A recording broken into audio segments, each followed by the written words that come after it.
drive is extremely slow. However, it's huge. The whole idea of virtual memory is to provide the illusion that your actual physical memory or your the memory available to a process is bigger than the RAM. And for that, the operating system provides or takes some place, some particular space from the hard drive and augment it to the actual physical memory, to your RAM. What we have seen is that it is done via virtual address space, where a process will have access to an address space of 0 to n, and the process does not care where which actual memory location will this virtual address space map to.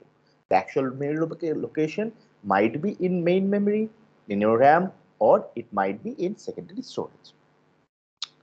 And when we try to understand that how this is actually implemented, how does OS provide this abstraction of virtual address space, we came to know, we discussed about the swapping in and swapping out pages from and into the memory from between the RAM and the hard disk space. The idea is pretty simple. If a memory is not really, if a particular page for a process that is not really being used, then eject it from the physical memory, put it into the disk, and if it is needed, bring it into the disk. We talked about demand paging, which means that do this bringing in pages to main memory lazily, only when a process asks. So each process will start with none of the actual pages mapped to the main memory.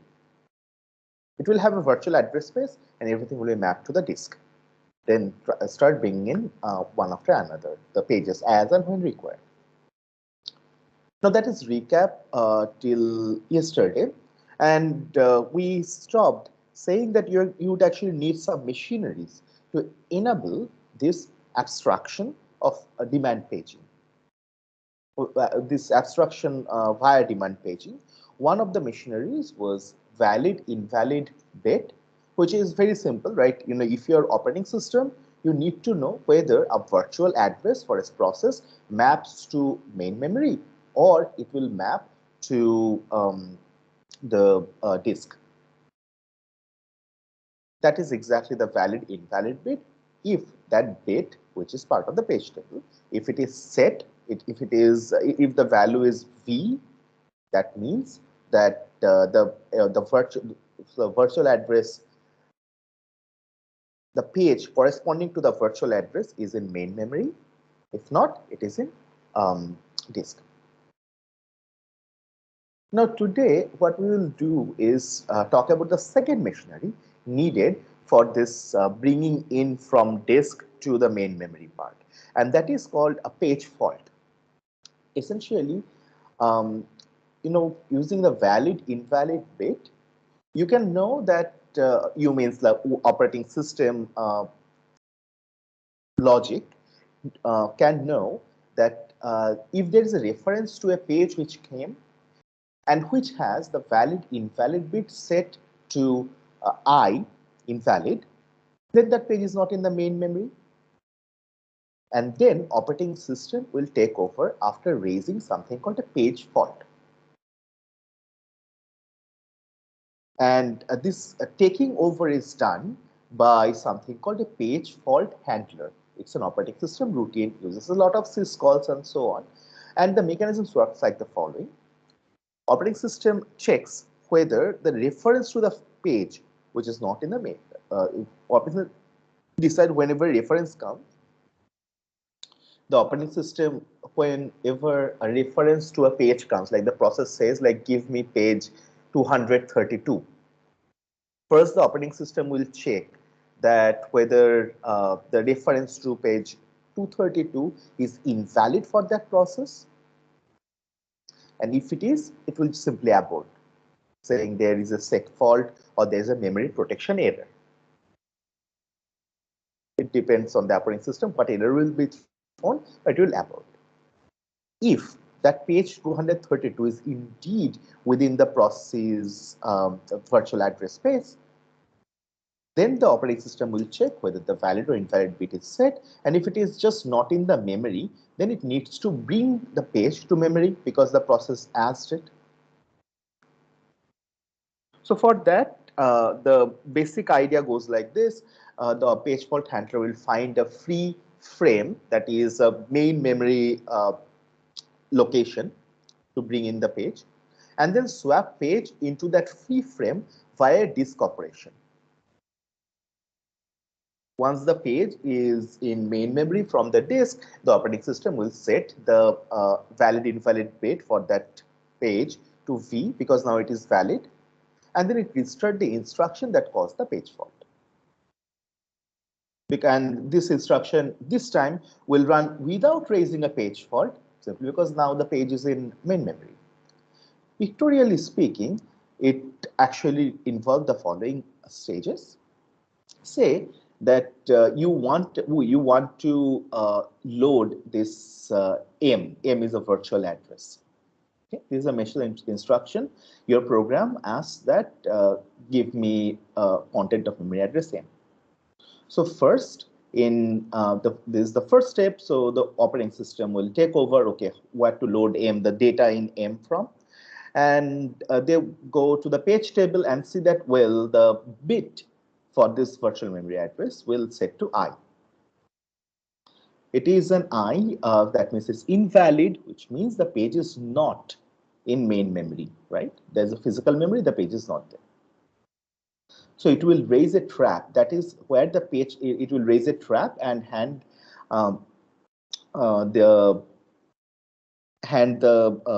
control flow to kernel.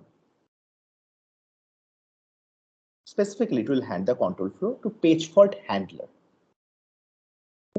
And then page fault handler here would check where the page is in the backing store, or backing store just means is the hard drive. This is a symbol of a hard drive.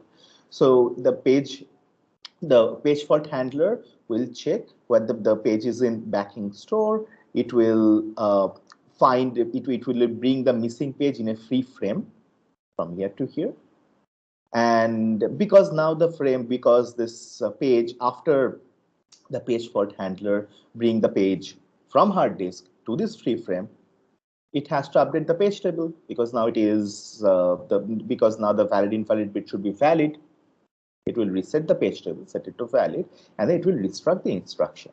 And here it is always the page fault handler.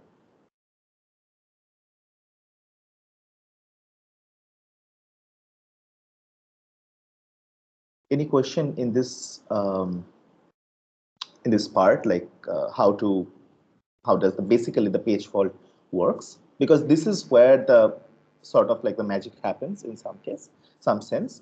Each of the parts, like which frame to evict and how to bring in, we'll talk about that in detail. However, this is how the basic schematic of how the operating system provides the abstraction of making the physical memory bigger than it actually is. Whenever a page is not in physical memory, it will raise a page fault. Page fault will bring in the page from the hard disk to the memory.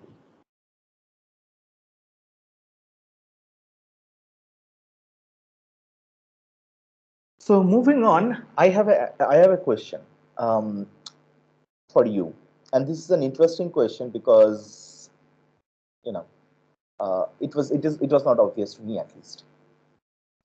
So in this case, we basically told like the operating system will raise a trap if the page is not a main memory, and then page fault handler will take over and do stuff. Thus, in part 3, this step 3, we told that page is in backing store or page is in secondary storage.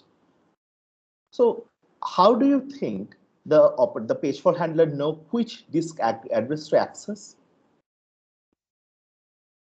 Page fault handler knows that this page is not in main memory. I need to bring it from somewhere.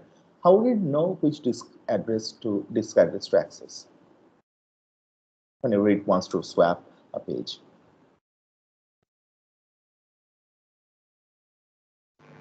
What do you think the most logical option?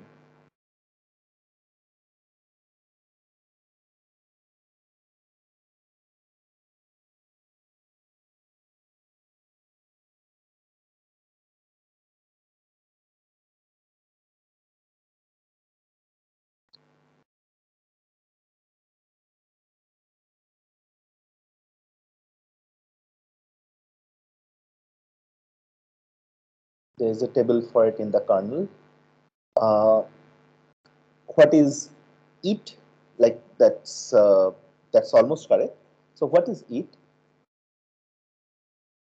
Like it means like there is a table for it in the kernel. So what is it in the So like it maps the RAM frame number to the address on the disk. RAM frame number to the address on the disk. Um, so as I told, it's almost correct. So essentially, there's something called a swap info table. So the thing is that when it's not only that, to be honest. So essentially, when a page is swapped out, like previously pages swapped out, you want to swap back in. So Linux uses the page table entry to locate that page actually. It cannot have the whole address, so it will have a separate table as Deep told. However, what the page table entry will have is an index into the swap info array and an offset to find that frame. So so there would be an array of this disk addresses, and where in that table the specific page that you want exists, that information will be in your page table entry.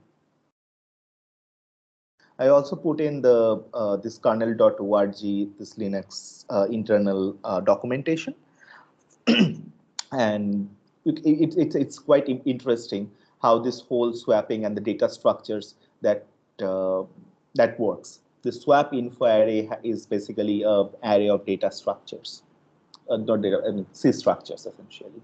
There is quite a bit of engineering went on there. But the point is that the locating disk address is done by a table, true, but not only that. That is, the table is just an array of disk locations. The index within that array, where the particular page you want is stored, that information, that index is stored in your page table entry.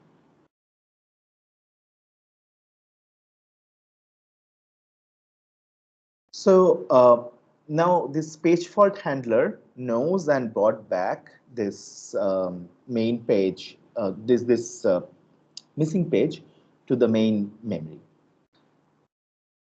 With this knowledge that there is a valid invalid bit, and using that bit, a page fault handler will bring in pages as and when required. Now let's see how would demand paging work. Exactly the algorithms. So in case of pure demand paging, the operating system will start processes with no pages in memory. The operating system will set the program counter to the first instruction of process. It will start executing the instructions.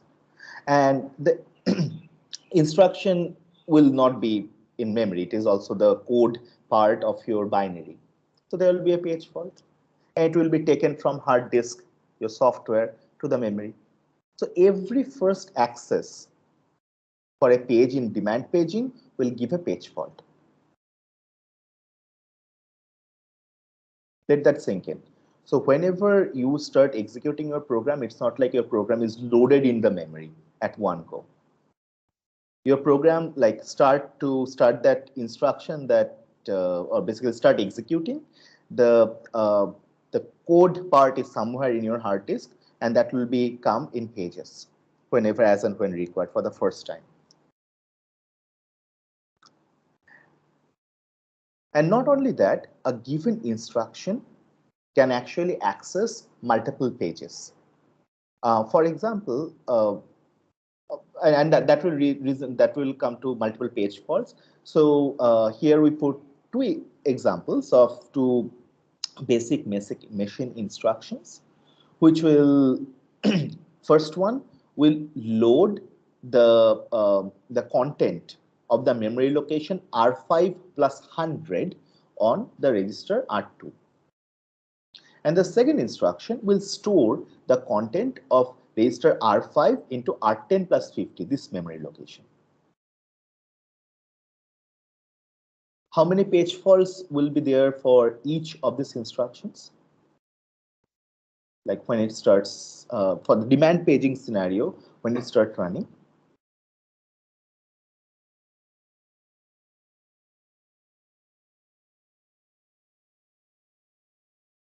So if you just try to load the content of memory location R5 plus 100 into register R2, how many page faults will be there? Essentially, you just want to access one memory location. In demand paging scenario, that memory location is definitely, for the first time, it is definitely not in main memory. So there is only one page fault for load, one page fault for store.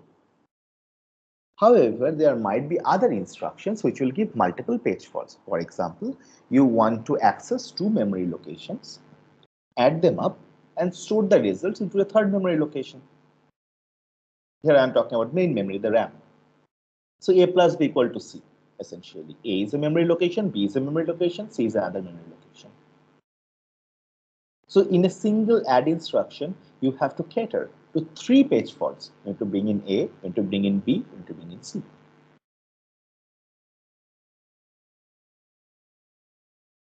So essentially, what I am trying to hint at is that page fault, as you have seen in the last slides, it's sort of like expensive. A lot of things has to be done. You need to raise a trap, you need to find the page, you need to find the page on disk, you need to bring it in. Sometimes you need to bring something out to find a free frame, a lot of things happening. So essentially, this and not only that, the page faults and one single instruction can give you multiple page faults. So essentially, hardware support is quite important for making demand paging fast, optimized. In terms of hardware support, we actually mean that the page table and the page table will have a valid invalid bit, and there will be a secondary memory, and there will be efficient way of restarting instructions. Uh, even re-execute or restarting instructions is a non-trivial process. It requires quite a bit of context switching and so on and so forth. But for that, hardware support for faster access on different registers is quite needed. Essentially, for demand paging, you'd need demand paging is expensive. You need hardware support. Now, even with hardware support, these are the steps that we need to go for demand paging. Let's look into that so that you can understand the complexity of actually doing the demand paging. So essentially, in demand paging, you demand a page, your program, you as a developer demand a page from the operating system. It will raise a page fault. It is asked for the first time. And whenever there is a page fault, it will create a trap to the operating system. It will give the control over to the operating system. Operating system, first thing it does is to save the user registers and process state, right? The whatever the state of the process is in the PCB, and then look into the interrupt, like whatever it look into the interrupt related instruction, determine it was a page fault. The first thing that operating system, the page fault handler checks is that page reference is legal. That is, the process can indeed ask for that page and determine the location of the page on disk. As I told before, looking at the first page table and then to swap info table. Now it knows the location on the disk. Then the operating system, the page fault handler, will issue a read from the disk to a free frame. And remember, this read from a disk is expensive, it is slow, so it will take some time. The operating system does not want to waste CPU cycles while waiting. So while waiting, it will allocate the CPU, the page fault handler will allocate the CPU to some other process. Goes to sleep. When the reading is done for that page in the disk, there will be an interrupt from the disk IO subsystem that IO completed. Then the page fault handler will wake up. It will save the registers and process state of the other process that is running so far, that was utilizing the CPU so far. And now it knows the data is in memory, whatever they asked, it will update the page table entry and then wait for the CPU to be allocated to the original process again, and then restore the user register process state, new page table, and resume the interrupted instruction.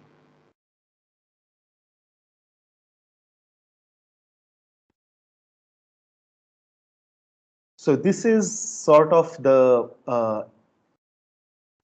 I would say the more detailed parts of demand paging. Do you have any questions? If not, I have one. Now think carefully as a OS developer. What are the most, I would say, expensive parts of this demand paging scenario? In this algorithm, in this particular steps, what are the most expensive elements?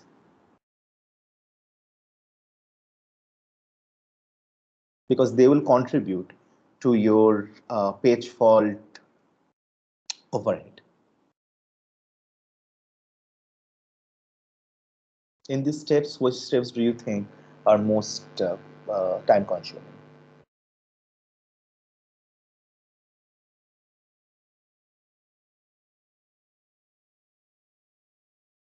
Reading from disk, of course, yes. Reading and writing from disk. Anything else?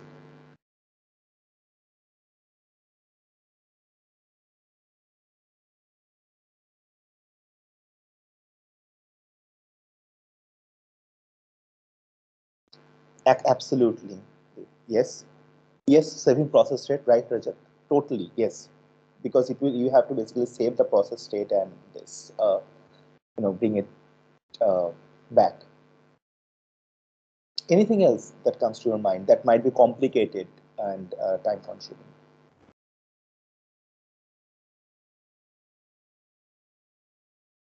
That's a tricky question, to be honest.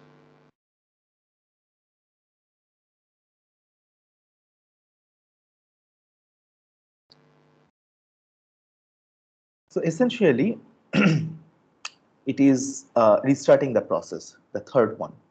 So first one is three major activities, essentially servicing the interrupt, that is basically your saving and restoring context, servicing the interrupt.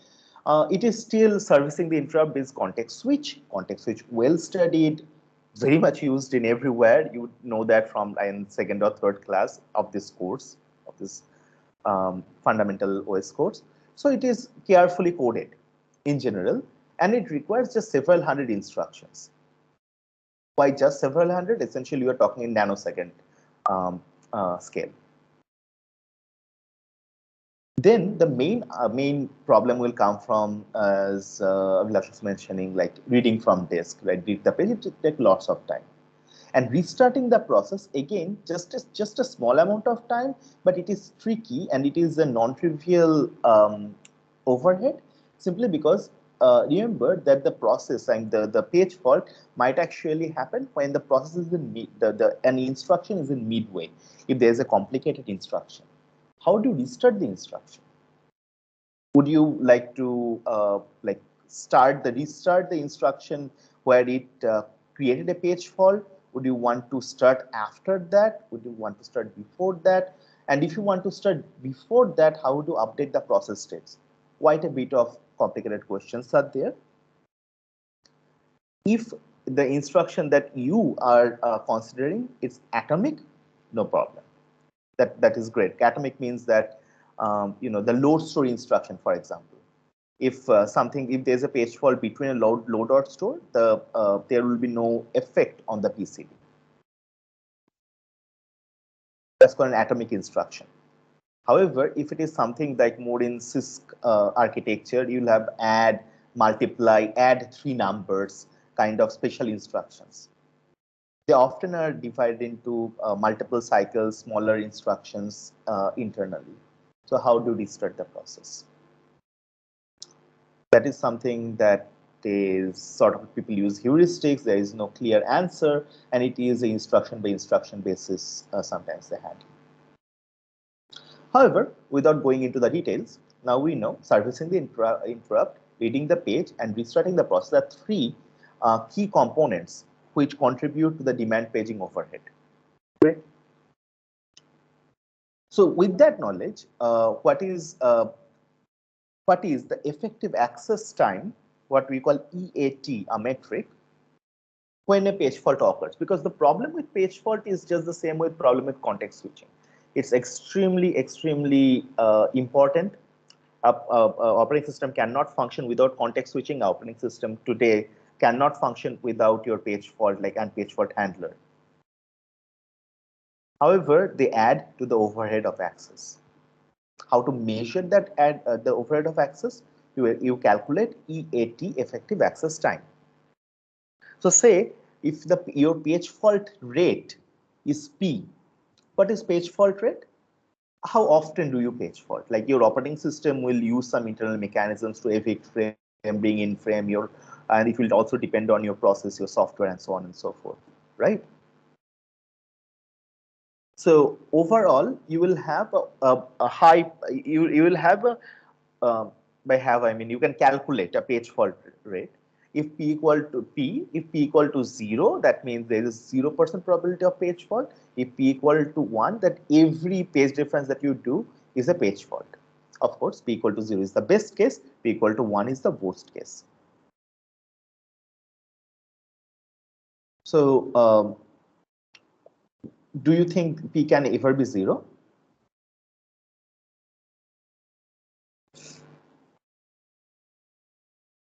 So these are two boundary conditions, right? When do you think P will be 0? No page fault.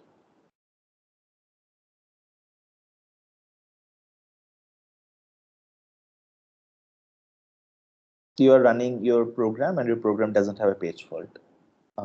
When would that happen? Very high memory. Great answer, Abhilash. I was thinking about that. Yes, very high memory. That is one possibility. But not only very high memory would be enough, right? We are talking about Call of Duty 16 GB Blu-ray edition.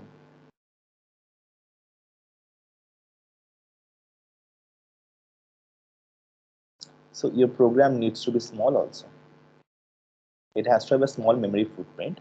You have to have a reasonably high memory, and also your operating system should have options to just bring in the whole, like pre-fetching the pages instead of demand paging, because in demand paging there has to be always a page fault. Remember, so essentially the P equal to 0 when you are using not demand paging but rather pre-paging of pages. If I ask you to bring in one page, you are bringing in 10 pages. You means the operating system. And when do you think P equal P will be 1?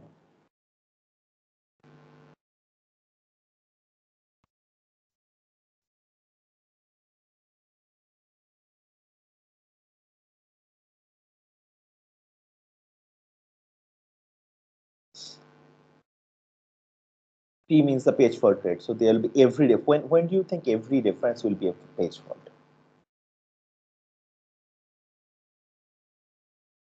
You don't have no. So I mean, okay, not quite deep. So basically, program will run without the RAM, like that's in the architecture.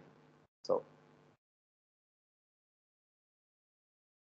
and without RAM, I mean, there is no page fault handler and all this things. So page fault handler is meant to bring the disk, the pages from disk to RAM. So not quite. What might be other ideas? Like when would every reference is a page fault? Each page accessed only once in event paging.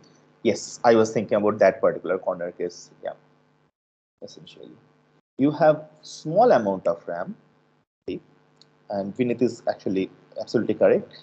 So you have a small amount of RAM, you have a large program, and the program is so bad that is using each page only once.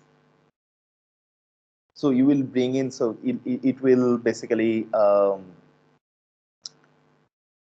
bring in a lot of pages and finally use each of the page that is asked only once and then just abort. some of the, interestingly, some of the malwares that try to hog resources, make systems slower for whatever reason.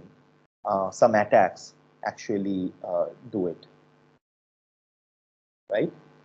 So where the program, the whole idea of the program is to just bring in a lot of data and do some meaningless computation, or even not, just kill memory. It's sort of a denial of service kind of attack kind of scenario. So with that knowledge that p equal to 0 is not possible for demand paging, p equal to 1 quite possible, but mostly for malicious behavior, that actually means that p generally resides between 0 and 1. You will have some page fault, not good, not bad, somewhere in middle.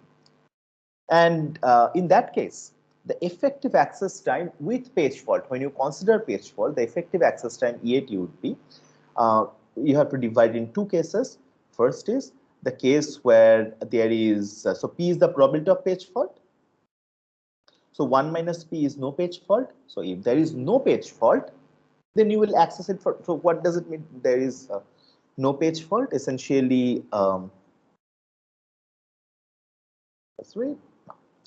So essentially, it means that no page fault is that the page is in main memory.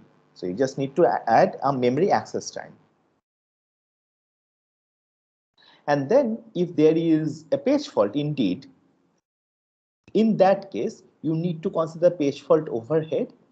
So essentially, you need to consider that the page fault overhead would be like servicing the interrupt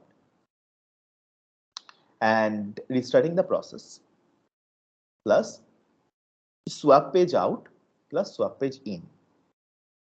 Now, when we are saying swap page out, we only do it if the replaced page is dirty. We'll come back to this particular concept a bit later.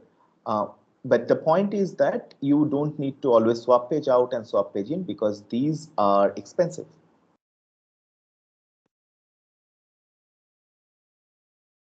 Overall, though, this is the effective access time for your page fault. Now, let's see that in real numbers, okay, in actual numbers, how does it look? How does the effective access time changes when you have a page fault? Why are you even studying this? Say your memory access time is 200 nanoseconds. Nanoseconds, 10 to the power minus 9. And your average page fault service time is 8 milliseconds.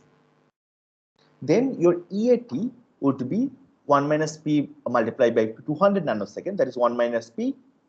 An access is not a page fault multiplied by, that means the page is in main memory, multiplied by 200 nanosecond, plus P, which is the probability that the difference is page fault multiplied by 8 millisecond.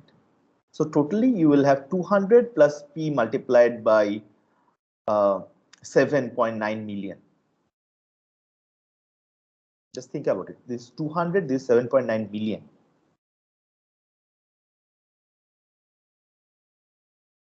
Now, if your P is, say, you want to now check that what is an acceptable page fault, acceptable access time for a page fault.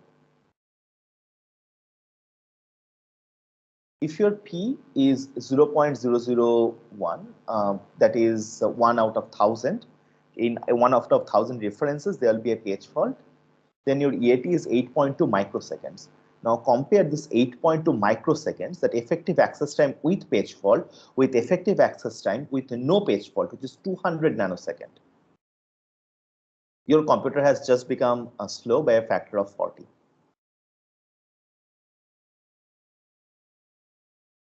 So what I meant is that even 1 out of 1,000 references is a page fault. This is not okay. This is not enough. If you want a performance degradation less than 10%, then what will be the value of P?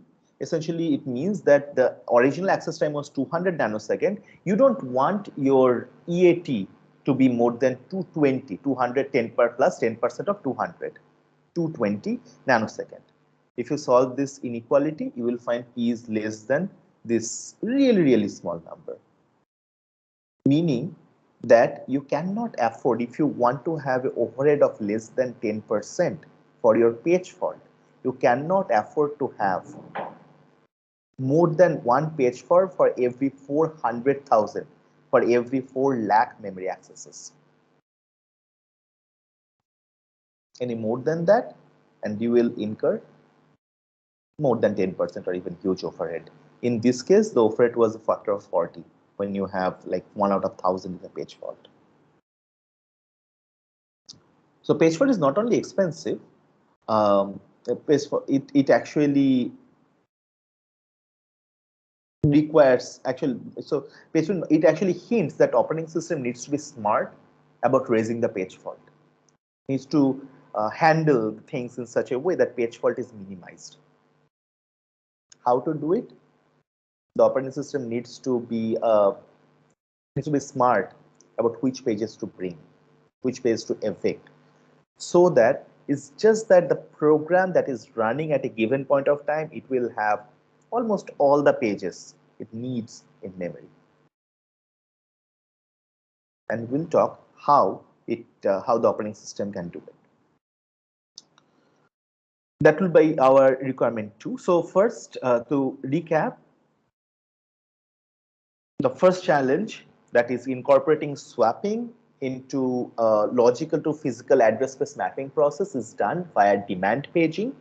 Demand paging requires two mechanisms: valid invalid bit and page fault handler. Page fault handler is great, fantastic idea, extremely expensive. So what you need to do is to reduce the probability of a page fault. What does that mean? Meaning that whenever the program needs a page, when it started running and for some time, and whenever it needs the page, most of the times it should be in the main memory. And that actually brings us to our second requirement for operating system. To do this, to create this virtual memory. Smartly determine which pages to swap and when. And the higher level goal is that you will swap in and out pages in such a way that whenever a program needs a page, it will be in main memory. It's like the operating system just knows what the program will need in future. How to achieve it? So that is our next requirement. Questions?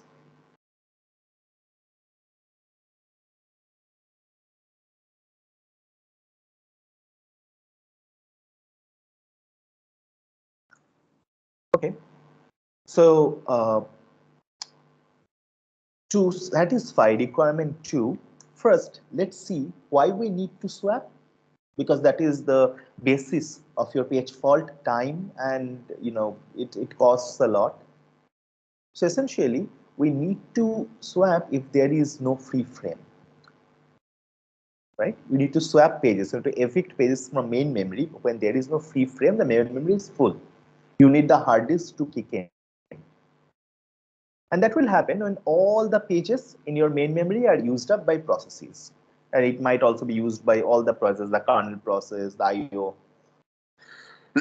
the user process, and so on. What will you do then? You need to replace some pages from disk to main memory, from main memory. So essentially, you need to find some page in memory, but not really in use. That is not in your foreseeable future. You as operating system you think that this will not be used pretty soon. So I'll just put it on disk and bring it back whenever needed later. So in that way, you will get a free frame in your main memory because you just kicked some not in use frame page out, and you will bring in your required data from disk into that frame. So for this page replacement, you would need an algorithm which will result in minimum number of page faults. Why? Because the minimum number of page faults will improve your performance. As simple as that. You care about performance. You don't want your operating system to be slowing down your computer. No. And what people found was the key to make this whole page fault faster is to actually smartly deduce which of the main memory frames to kick out whenever there is a need for a free frame and you don't have a free frame. In fact, okay, I think I should just wait. So essentially, in fact, during the free frame processes, during freeing up the frame, you might need to, in the process, you might need to brought in same page into memory several times. Why? Because a program might not want a page now, but it will want that page later. Simple. Let's see that how page replacement will work and what is the good and difficult parts of it. So essentially, for page replacement, you need to prevent. So the whole idea of page replacement is to prevent over allocation of memory. If your process A is not using a particular page, kick it out. In other words, too many pages should not be allocated to a process. So page replacement is some sort of fairness, introducing fairness to your processes. ProSA should have only the pages that it needs, not all the pages that it has.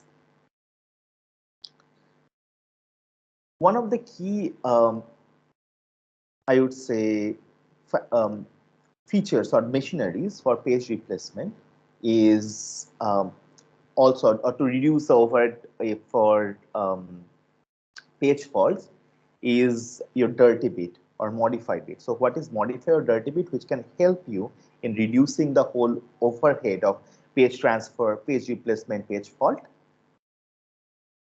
A modified or dirty bit essentially says that there is a page in memory and operating system worked on that data and updated that data in that frame.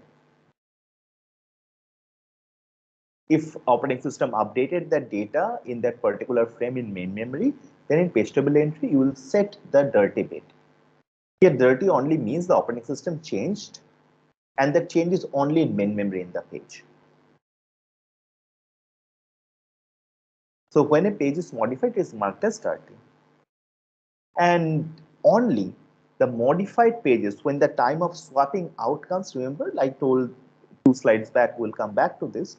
Whenever a page is modified, only those pages will be written to disk.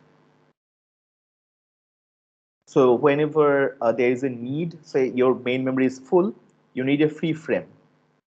Okay? And you ultimately found by some magic, the algorithms that we'll talk later, you actually find out that you need to evict a page from main memory to, or you need to free up the space by that page, which is modified by operating system. So you will store that page, you'll take that page from main memory, store it in swap space on your hard drive. Now the curious question is that if the database is not set, then the frame is just overwritten by operating system with the new data. Why is it not stored? Because the page is only in main memory.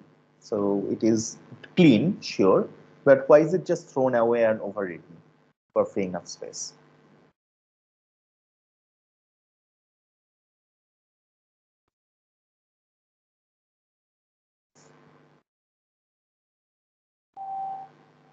What do you think? Because this is important, because in a simple mental model, when you're thinking very simply, a page, you want to free up a page from main memory, you'll write it to hard drive. Simple. But now I'm telling, look into the dirty bit. If the page is changed by operating system, then and only then it will be written in swap space. If it is not changed by operating system, its copy in the disk is identical. Yeah. And so next time when you want to, so Vinit, you are correct. Absolutely. So its copy in the disk is identical. So next time someone needs to read it, bring it back to memory, it will just directly read from the disk using this swap info array and so on.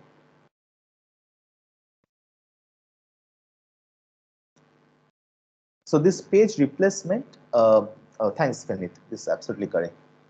So the page replacement essentially completes, if you now after this you will know page replacement, that will complete the separation between virtual address and the physical address.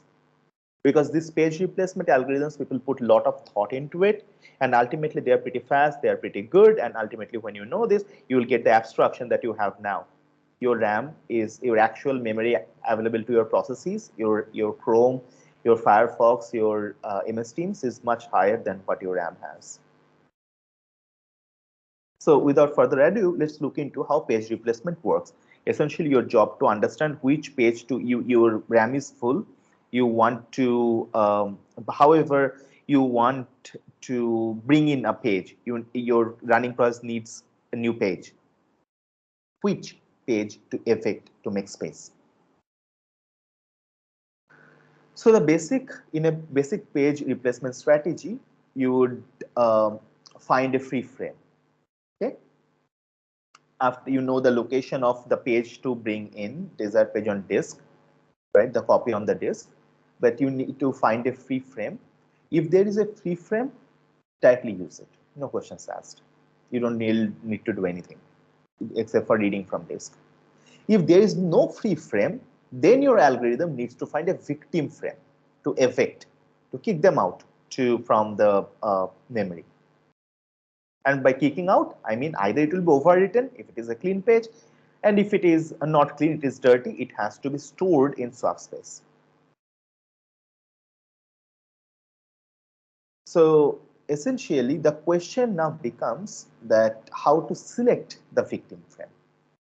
Because if you know the victim frame, then you will just kick them out, bring in the newly free frame, bring in the desired page into the newly free frame, and update all the required page and frame tables and continue.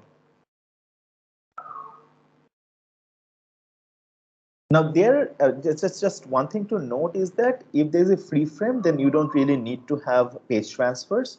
However, if there is no free frame, then you need two page transfers. One is if it's a dirty bit, then you need to put it to your swap space in disk and then bring in the new page. So potentially there are two disk IO in this page replacement. So it will increase your effective access time. So essentially, this is the pictorially how the page replacement would work in this case. So essentially, you will find a victim frame. You will swap out the victim page. Once it swapped out to this victim page, whatever your page replacement algorithm found, whenever it is swapped out, the entry will be written as I, that is invalid. Now this page is swapped out, so it is not in main memory anymore. Then in that free frame, in the victim frame, the new data, this desired page will be brought in. And of course, once it is brought in, you will reset the page table for this new page as valid. Now, the page that you needed, that the page which originally was in hard disk, is now in main memory, so you mark it as V. With this knowledge, before jumping in how to find the victim frame, let's actually see that what is the effective access time, memory access time for your swap in, swap out of pages. Let's say P is the probability of your page fault, and delta is the probability that victim page is dirty. Why this new access time calculation is needed? Well, we use that optimization um, uh, as I mentioned that, and Vinit correctly pointed out that you don't need to, when you are trying to evict a frame, you don't need to write everything back to disk. You only need to write back the pages which are dirty on your swap space. So considering that, this dirty bit computation, what would be the effective memory access time? So say P is the probability of page fault, delta is the probability that a victim page is dirty, and then if TMM is your time to access main memory, and TSwap is swap in or out pages, so time to access your hard disk. Then the effective memory access time is 1 minus P, that is when there is no page fault. Then there are two main memory lookups, one TMM plus TMM, one for main, one for looking into the page table, which is also in main memory, and then another to access the actual memory location. One is for page table, look up page table, one is for look up the memory location. Now, more complicatedly, when there is a page fault, you need to swap in and swap out and so on and so forth, depending if the page is dirty. So when the page fault happens, that is probability P, then there might be two cases. One is the page is not dirty. If the page is not dirty, well, you simply just overwrite it with the new page from disk. So there is only one tswap, right? Because the page is not dirty, so you just need to swap in the required page and overwrite the victim page. However, if the victim page is dirty, that means it is changed and you need to write the changes back to your disk.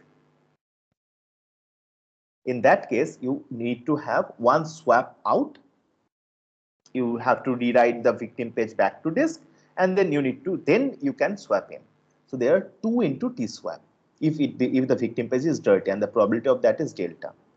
Once you bring back the new page, the final page, you just need to do a memory lookup, because you now know where the new page is after swapping. So it is TMM.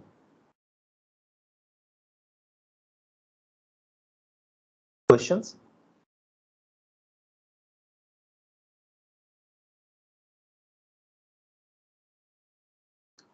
Okay, I have a question which I wrote on the slide. So you see, this calculation does not consider yet another optimization. So we needed this calculation. It's extremely simple, I would say, like just to check like different cases and see what are the probability of those cases, and then handle the cases separately. Now there is another optimization that operating system does, which is TLB, right? To make the lookup of pages and everything faster. So assume the probability of TLB hit miss, TLB access time, and modify this expression considering that TLB is also present. That is your homework.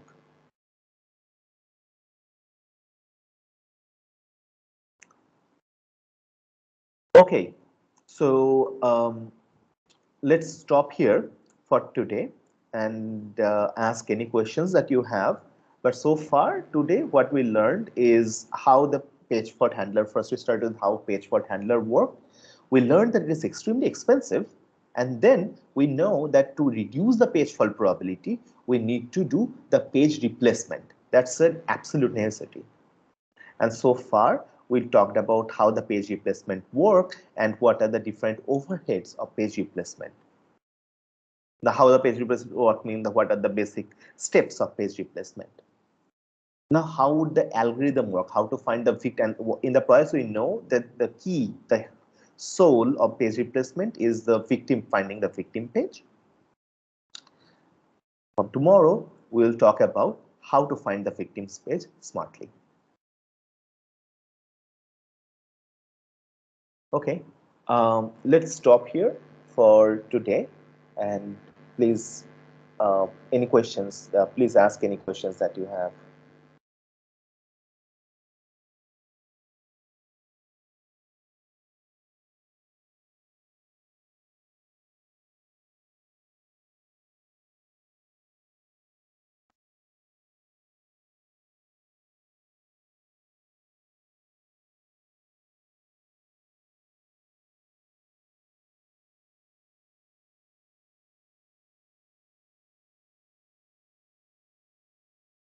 Okay.